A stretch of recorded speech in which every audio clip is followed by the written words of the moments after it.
현울입니다. 제5강 마지막 강의가 되겠습니다. 사형리 전도법 과연 성경에 근거하고 있는가?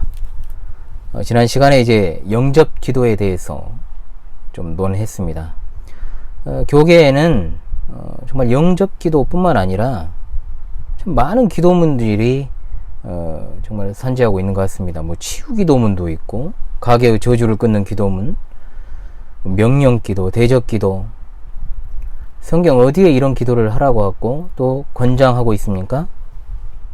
이런 것이 순전히 무속신앙에서의 어떤 주술적인 주문과 별반 다를 것이 없는 겉옷만 교회로 걸치고 행하는 제멋대로 신앙의 한 행태일 뿐입니다. 자, 그러므로 멀쩡한 성도가 기도를 배우려면 누구로부터 배워야 되겠습니까? 당연히 예수님이 가르치신 기도, 소위 주기도를 배우는 것이 중요하고, 애가기도 또는 주기도라 할지라도 그 의미를 제대로 상고하지 않고 그 의미가 무엇인지를 모른 채로 그저 외우는 것에만 집중을 한다면 중간에 주기도문에 기도 투자만 빼버려도 이것은 바로 말 그대로 주문이 되어버리고 만다는 것을 결코 잊어서는 안 될 것입니다.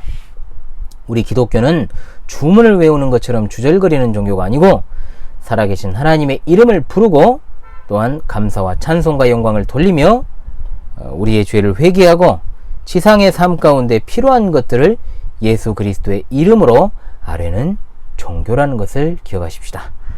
자, 마무리를 해보도록 하겠습니다. 이것을 통해서 정말 우리가 정말 배우고 확신해야 되고 익혀야 될 것이 무엇인지를 정립하는 시간이 될 수 있기를 바랍니다.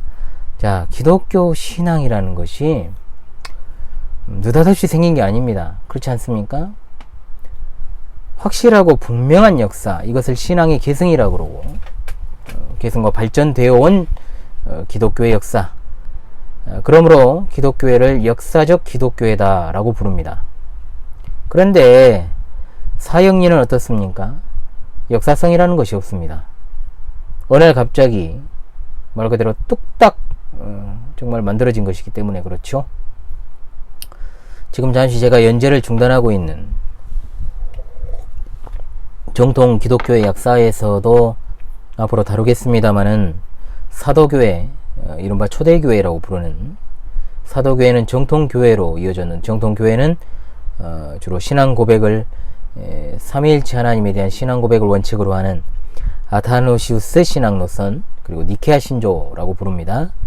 이것이 이제 개혁교회, 종교개혁파의 교회로 이어졌고, 또 개혁 장로교회, 청교도라고 우리가 보통 부릅니다만은 청교도 안에도 많은 이제 사람들이 섞여 있기 때문에, 혼합되어 있기 때문에 거기 안에 이제 순수한 개혁파 교회를 우리가 지칭을 해야 되겠고요.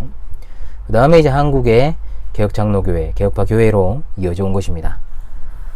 체험이라고 하는 것, 모든 종교들이 추구하는 바입니다. 기독교의 가라지 이단과 사이비 등도 체험을 매우 강조하고 추구합니다. 물론 중생한 성도들의 체험을 무시해서는 안 된다라고 제가 말씀을 드렸습니다. 현대 방언의 문제에서 언급을 했습니다만, 체험을 무조건 마귀적이다 라고 하는 것은 또 다른 오류다. 저도 여러 체험을 했고, 사람들이 일반적으로 말하는 현대 방언, 치유, 신비한 현상, 섭리적 지도들을 경험했고 종종 하기도 합니다. 그러나 분명히 결단코 역사적 기독교회는 체험을 강조하거나 신앙의 중심에 놓지 않았습니다.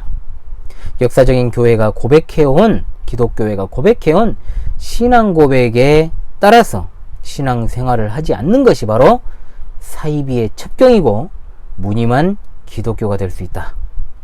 자신의 신앙의 실체가 없는데도 자기가 은혜 받았다라고 말하는 사람들이 많습니다. 착각은 자유지만 그의 삶은 천국을 향한 여정, 존 버년의 철로 역정과는 거리가 멀죠.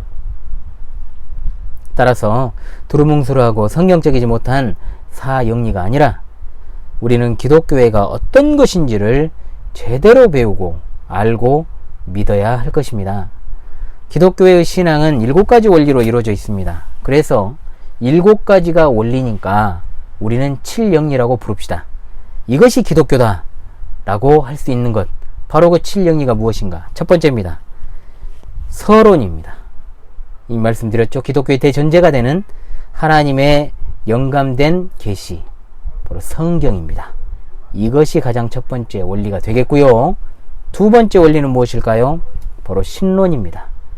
성삼위일체 하나님, 그리고 그분의 신적인 작정과 애정, 창조, 보존, 섭리, 이런 하나님의 사회에 관한 전반의 것들이 바로 신론이라고 할 수 있겠습니다. 세 번째 원리입니다. 바로 인간론입니다. 인간론에서는 처음 창조된 인간, 그리고 타락한 인간, 중생한 인간에 관한 것을 다루는데, 인간은 그 스스로 소망이 전혀 없다라는 사실을 알려주는 원리가 세 번째 원리, 인간론입니다. 그렇다면 당연히 네 번째 원리는 뭐겠습니까? 기독론입니다. 그리스도에 관한 것이죠. 그리스도의 인격, 하나님의 그 은혜의 언약과 하나님과 사람 사이의 유일한 중보자가 되시는 예수 그리스도, 이성 일인격, 신성과 인성, 혼재되거나 혼합되지 아니하고 한 인격에 두 가지 성품이 있다는 것이 이성 일인격 교리가 아니겠습니까? 매우 중요하죠. 그리고 그리스도의 신분, 중보적인 그분의 사역, 속죄의 원리, 이것들에 대해서 네 번째 원리인 기독론에서 배우게 되는 겁니다. 그리고 다섯 번째 원리입니다. 구원론입니다. 이것을 다른 이름으로 성령론이라고 부르는 경우가 많습니다. 성령의 사역이 나오죠. 하나님의 은총과 그리고 구원의 순서, 이른바 구원의 서정이라고 부릅니다. 하나님의 구원과 그리스도와의 신비적인 결합, 구원의 서정, 성령의 은사, 이런 것들에 관해서 배우는 것이 다섯 번째 원리인 구원론입니다. 저는 구원론과 성령론을 구분해서 가르치고 있습니다. 여섯 번째 원리입니다. 이제 교회론이죠. 교회론, 교회의 개념, 본질, 교회의 정치 제도, 정치 형태, 권징, 그리고 교회의 직분 제도 등에 관한 것을 이제 배워야 되겠지요. 저는 직분론을 따로 구분해서 가르치고 있습니다. 그리고 이제 일곱 번째 원리입니다. 종말론입니다. 종말론 안에는 두 가지로 크게 나눠지죠. 개인적인 종말과 우주적인 종말. 그리고 여기 안에는 천년왕국에 대한 것들도 있을 것이고, 또한 요한계시록에 대한 연구가 이 종말론에 포함이 될 것입니다. 일반적으로 조직신학 그리고 교의신학이라고 불리는 기독교 신학의 체계는 이 일곱 가지 원리, 일곱 가지입니다. 저는 개혁파 신앙 길라잡이라는 이 책 제목으로 이 귀한 기독교의 원리들을 2019년 현재 9가지로 세분화시켜서 가르치고 있는데, 말씀드린 것처럼 기독론과 구원론 사이에 성령론을 따로 두고 있고, 교회론에 포함되는 영역으로서 직분론을 다루고 있습니다. 물론 그렇다고 해서 구영리가 되는 것은 아닙니다. 일반적으로 보편적으로 기독교는 7가지 원리, 7영리의 신학 체계를 가지고 있다. 이것을 이제 말씀드리고자 하는 것입니다. 이것은 계속 연재될 개혁파 신앙 길라잡이 시리즈에서 앞으로 계속해서 확인하실 수 있게 될 것입니다.